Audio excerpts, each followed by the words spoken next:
예, 안녕하십니까. 방금 소개받은 하나금융투자에서 투자전략팀 팀장을 담당하고 있는 이재만이라고 합니다. 제가 오늘 말씀드릴 전체 주제는 2020년 국내 주식 전망하고 전략 구분에 대해서 말씀을 드리도록 하겠습니다. 제목이 이제 우리가 간다라는 제목으로 지었습니다. 그러니까 제목에서 보이시는 것처럼 코스피 같은 경우가 2018년, 19년 합치게 되면 2년 연속 이게 글로벌 증시에서 수익률이 최하위권을 유지를 하고 있었는데 이게 2020년에는 수익률 좀 상위권으로 올라갈 수 있지 않을까라는 생각을 기본적으로 갖고 있습니다. 그 이유들에서 설명을 드릴 텐데 우선 수익률 최상위권으로 올라간다는 생각을 하게 되면 내년에 코스피가 가질 수 있는 기대 수익률은 얼마인가를 먼저 결론부터 말씀을 드려야 될 것 같습니다. 내년에 생각하는 코스피의 기대 수익률은 대체적으로 한 15% 정도 생각을 갖고 있습니다. 15%로 하면 코스피가 현재 한 2100포인트 정도 수준에서 계산을 했기 때문에 내년에 상단은 2450포인트 정도 되지 않을까라고 보고 있습니다. 이 이유에 대해서 말씀을 드릴 텐데 크게 세 가지로 나눠서 말씀을 드리도록 하겠습니다. 변화하는 것들을 갖고 말씀을 드리는 게 맞을 것 같아서 첫 번째 변화할 수 있는 포인트가 뭐가 있을까를 생각을 해보다가 각국의 이제 재정 지출이라든가 금리 변화를 한 번쯤은 생각해 보실 수 있는 시사점이 충분히 좀 있는 것 같습니다. 미국 같은 경우를 먼저 생각을 할 때 워낙에 미국은 앞에 그 경제 하시는 분이 말씀을 잘 해주셔서 기본적으로 그 뷰를 좀 따르게 되면 내년에 연준이 올해보다 금리를 많이 내릴까라는 생각을 하게 되면 그 가능성은 아주 그렇게 높아 보이진 않습니다. 왜 그러냐면 연준이 최근에 새로운 QE 정책을 발표를 했습니다. 단기채를 매입하겠다는 정책이고 월간의 규모는 아직 유동적이긴 합니다만 기간은 내년 2분기까지 단기채를 매입하겠다는 정책을 발표를 하게 됩니다. 단기채의 매입 효과가 어떤 쪽으로 반영이 될까를 생각을 해보면 우선 기본적으로 유동성의 확장이라든가 달러의 약세라든가 이런 부분들도 생각하실 수 있는데 최근에 미국의 장단기 금리차가 굉장히 하락세를 보였고 축소하면서 2019년 일시적으로 역전되는 현상까지 나타나게 됩니다. 근데 단기채를 매입을 하게 되면 수급의 효과 때문에 실질적으로 장단기 금리차가 오히려 상승할 가능성이 높지 않겠냐라는 생각을 한 번쯤은 해볼 수 있는 부분이 되는 것 같습니다. 금리 반전의 발단이 된다라는 생각을 갖고 있고 여기에 미국도 다른 국가들하고 다르지 않게 실질적으로 대선이 있었을 때가 대선이 없었을 때하고 비교를 하게 되면 정부의 재정 지출이 늘어난다는 특성도 갖게 되는 것 같습니다. 좀 정상적인 상황하에서 경제 활동에서 금리가 좀 올라갈 수 있는 환경으로 변할 가능성이 높다는 시사점이 충분히 있는 것 같습니다. 독일 같은 경우도 한 번쯤 생각을 해보게 되면 재정 지출에 대한 여력은 굉장히 많은 것 같습니다. 이게 독일 같은 경우가 1995년 이후에 최장기간에 재정 수지 흑자를 유지를 하고 있는 국가이기도 합니다. 6년 연속 재정 수지 흑자를 유지를 하고 있고 여기에 반대 측면에서 보게 되면 독일의 제조업 경기라든가 체감 경기 지수도 같은 경우가 그 글로벌 금융위기 정도를 제외를 하게 되면 가장 최저 수준이기도 합니다. 그렇기 때문에 돈 많은 독일의 정부가 한 번쯤은 재정 지출에 나설 수 있다는 기대감도 분명히 좀 형성이 될 수 있는 시사점이 있지 않을까라는 생각을 갖고 있습니다. 중국도 독일하고 상황이 그렇게 다른 것 같지는 않습니다. 근데 다만 중국의 독특한 점 중에 하나가 뭐냐면 일반적으로 흔히 얘기하는 마디 성장률이 꺾일 때마다 재정 지출이 크게 늘어난다는 특징을 보이게 됩니다. 2011년과 13년과 15년이 대표적인 예였고 성장률이 10에서 8로 8에서 7로 7에서 6으로 떨어졌을 때 재정 지출이 YOY 기준으로 한 20% 가까이 증가를 했다는 특성을 갖게 됩니다. 내년에 중국의 GDP 성장률 추정치가 5% 정도 됩니다. 6에서 5로 또 마디 성장률이 낮아질 가능성이 있기 때문에 인프라 투자라든가 이런 정부 지출이 좀 늘어날 가능성이 높지 않을까. 그러면 전반적으로 봤을 때 올해하고 좀 달라지는 점 중에 하나는 통화 정책에 대한 의존도보다는 재정 정책에 대한 의존도를 좀 높이게 되고 이 과정에서 금리가 자연스럽게 좀 상승할 수 있는 모습을 보실 수 있다는 게 내년에 큰 변화의 포인트라는 생각을 갖고 있습니다. 금리 변화는 주식시장에 많은 시사점을 주게 됩니다.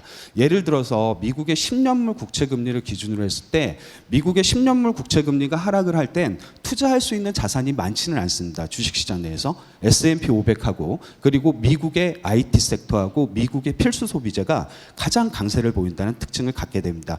자산군을 통틀어서 3개 정도가 강세를 보인다는 건 투자할 수 있는 있는 자산이 많지 않다는 걸 주식시장에서 좀 의미 있게 보실 필요가 있는 것 같습니다. 대신 이게 금리가 변하는 쪽으로 가게 되면 오히려 투자할 수 있는 자산이 주식시장 안에서도 많이 늘어난다는 특징을 보여주는 데이터가 있는 것 같습니다. 즉 흔히 얘기하는 S&P 500보다 조금 더 좋은 지수가 MSCI 신흥국 지수도 있고요. 여기에 미국 같은 경우는 러셀 2000 지수도 있습니다. 러셀 2000은 한국의 코스닥하고는 좀 다르게 기본적으로 금융 섹터의 비중이 시가총액에서 가장 큰 포지션을 차지하고 있는 지수기도 합니다. 그렇기 때문에 미국에서는 금융주가 상대적으로 부각이 될 가능성이 높다는 시사점도 보여주게 됩니다.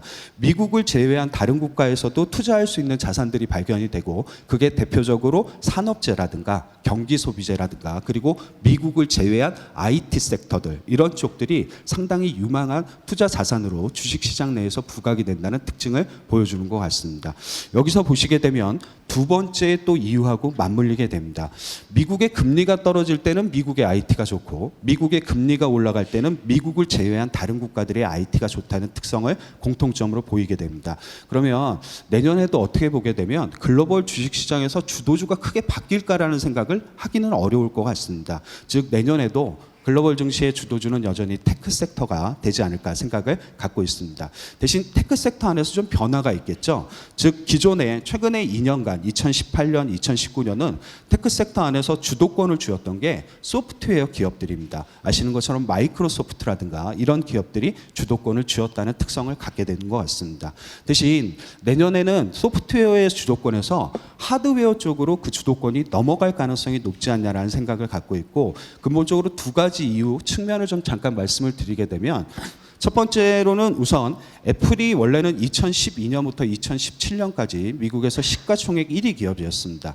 2018년에 이거를 잠깐 내려놨었는데 이 애플의 장기 독주가 깨어진 이유가 뭘까를 생각을 해보게 되면 애플의 매출의 증가율이 감소했기 때문이라는 생각을 가지시면 될 것 같습니다. 대신 애플은 의외로 아이폰의 제품의 교체 주기하고 매출액이 잘 맞물린다는 특징을 보여주는 기업이기도 합니다. 아이폰 11 시리즈에 대한 기대감이 상당 부분 높아지는 것도 사실이고 5G를 탑재한 아이폰 11이 나온다는 생각을 해보게 되면 내년에 애플의 매출액은 다시 한번 사상 최고치를 넘어서는 2,760억 달러 정도를 기록을 할 수 있을 거라고 생각을 갖고 있습니다. 당연히 미국의 하드웨어 기업들과 소프트웨어 기업들의 차이는 글로벌 밸류체인의 범위의 차이가 있다는 특징을 보여주게 됩니다. 즉 미국에서 마이크로소프트라든가 어도비라든가 오라클과 같은 소프트웨어 기업들 같은 경우는 이 밸류체인이 전체적으로 보게 되면 한 200개 정도의 공급 기업을 유지를 하고 있습니다. 납품 기업이 되겠죠. 대신 애플이라든가 인텔이라든가 시스코 시스템즈와 같은 미국의 주요 대표 IT 하드웨어 기업들은 총 더하게 되면 이 납품자 기업서 수가 400개 정도 됩니다. 2배 이상의 밸류체인을 갖고 있는 거죠. 그러다 보면 당연히 한국 쪽으로 올 수 있는 수혜가 소프트웨어 성장보다는 하드웨어에서 성장해서 훨씬 더 많은 기회의 요인이 생길 거다라고 보시면 될 것 같습니다. 여기에 또 한 측면은 우리나라에서 변할 수 있는 것도 있다라는 생각을 갖고 있습니다.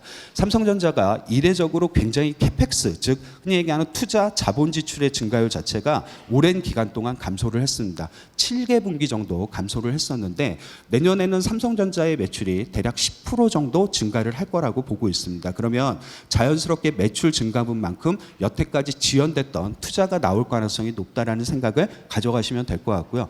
특히 삼성전자의 그 흔히 얘기하는 자본 지출 투자의 증가가 우리나라 기업들에 미치는 영향을 좀 생각을 해보게 되면 삼성전자를 제외한 다른 우리나라 테크 섹터의 기업들에게 매출 증가에 영향을 준다는 특성을 보여주는 것도 특징적이라고 보시면 될 것 같습니다.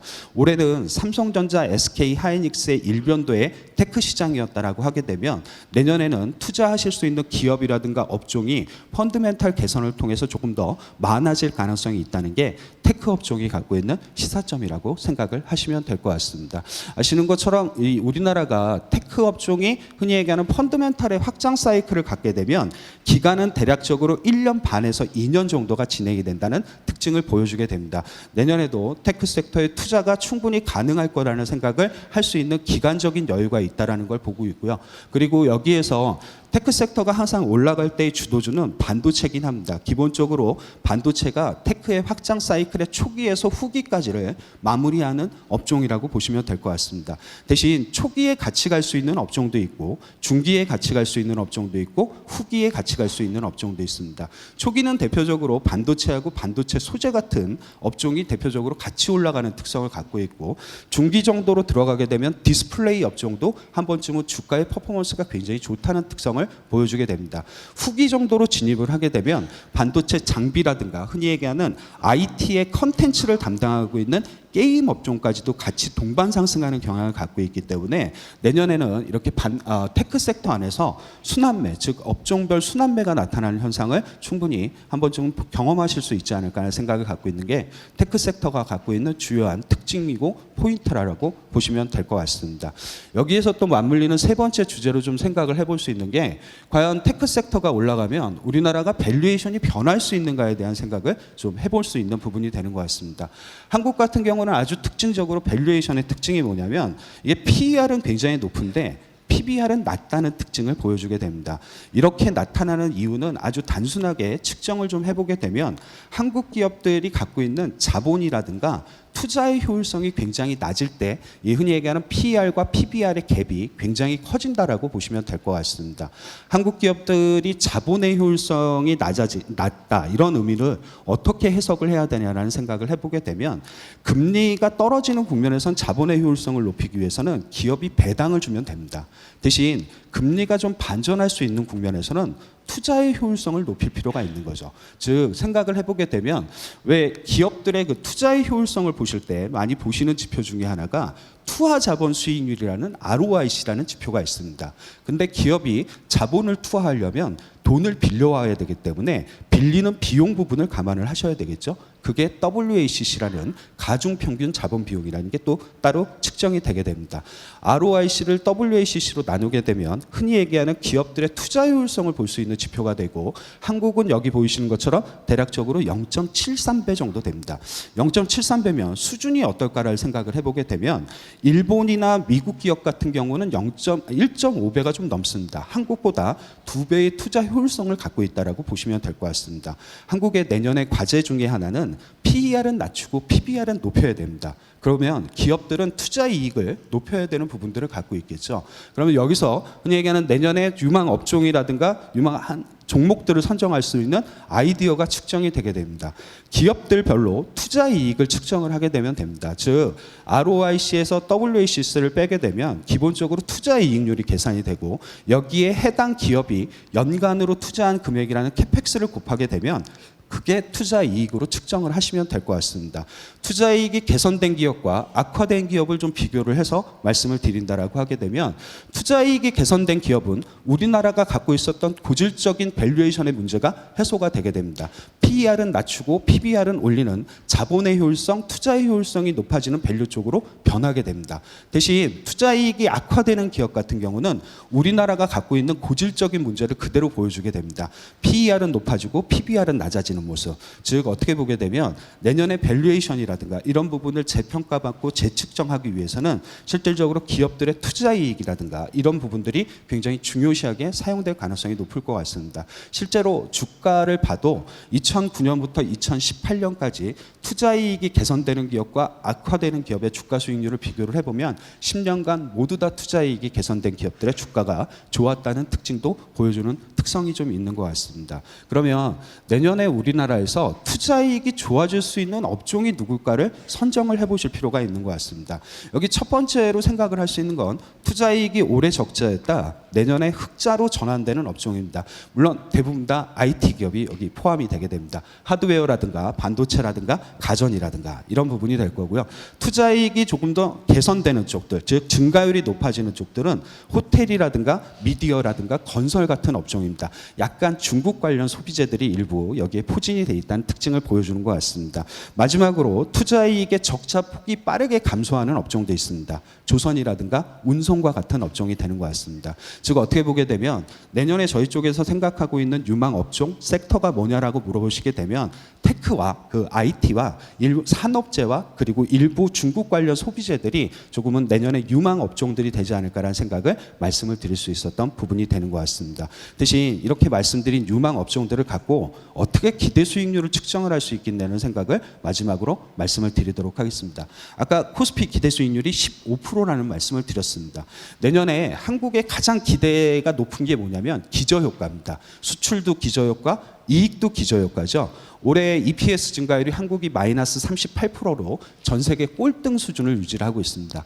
내년에는 이게 플러스 27%로 전환을 하게 되면서 전 세계에서 가장 높은 EPS 증가율을 가져갈 거라고 보고 있습니다. 근데 이게 가능할까라는 부분을 좀 생각을 해보시게 되면 우리나라의 코스피의 전체 이익 추정치는 모두 다 테크 섹터가 주도하고 있다는 특성을 보여주게 됩니다. 테크 섹터가 당연히 아시는 것처럼 시가총액 비중도 크지만 이익 비중도 가장 크기 때문에 나타나는 당연한 결과라고 보시면 될 것 같습니다. 아까 두 번째 제가 주제로 말씀을 드릴 때 내년에는 테크 섹터가 주도주에서 변함은 없는데 그게 소프트웨어에서 하드웨어 쪽으로 공이 넘어갈 수 있다는 말씀을 드렸기 때문에 한국엔 테크 섹터를 중심으로 해서 이익 추정치가 상향 조정될 수 있고 충분히 기저 효과를 발현할 수 있을 거라는 생각을 해보실 수 있는 부분이 되는 것 같습니다. 대신 이익 추정치가 상향 조정되면 얼마나 될 수 있는가도 한 번쯤은 생각을 해보실 필요가 있는 문제점이 되는 것 부분이 되는 것 같습니다. 우선 여기 상상 이상으로 써놓은 거는 모든 이익 추정치는 하향 조정될 때도 그렇지만 상향 조정될 때도 굉장히 기대 이상으로 상향 조정, 하향 조정이 크게 된다는 특징을 보여주게 됩니다. 일반적으로 우리나라가 이익 추정치가 상향 조정될 때 섹터별로 보게 되면 가장 대폭적으로 상향 조정되는 게 바로 테크 섹터이기도 합니다. 평균 80% 정도 이익 추정치가 상향 조정된다는 특징을 갖게 되는 것 같습니다. 여기에 좀 부가적으로 따라오는 업종들이 있습니다. 테크 섹터가 이익 추정치가 상향 조정되면 우리나라에서 에너지, 소재, 산업재, 경기 소비재, 즉 굉장히 경기 민감주들의 이익 추정치를 같이 상향 조정시킨다는 특징도 분명히 보여주는 것 같습니다. 이런 부분을 좀 감안을 하시게 되면 물론 이익 추정치의 상향 조정 여부가 실제 달성 여부로 이어지는지의 확인은 내년 하반기 정도에나 가능할 것 같습니다. 오히려 상반기에는 이런 섹터들을 중심으로 해서 이익 추정치가 상향 조정되는 걸 기대 수익률로 좀 생각을 하신다라고 하게 되면 기대 수익률의 계산 방법이 어느 정도 추론이 가능하지 않을까라는 생각을 갖고 있습니다. 두 개가 기여를 할 거라고 보고 있습니다. 보시는 것처럼 테크하고 그리고 우리가 아까 말씀드린 일반적인 경기 민감주들이 흔히 얘기하는 코스피의 상승에 기여를 할 거고 테크 쪽이 한 10% 정도 그리고 나머지 경기 민감주들이 5% 정도 기대 수익률을 상향 조정시켜줄 가능성이 높다라는 생각을 갖고 있어서 양쪽을 합산을 하면 15% 정도의 코스피는 기대 수익률을 좀 생각해 볼 수 있지 않을까라는 생각. 그래서 2450포인트와 내년의 흐름은 전체적으로 상고하저의 흐름을 생각하고 있다는 부분도 같이 말씀을 드릴 수 있었던 부분이 되는 것 같습니다. 제가 전체적으로 발표드릴 내용은 여기까지였습니다. 경청해 주셔서 감사합니다.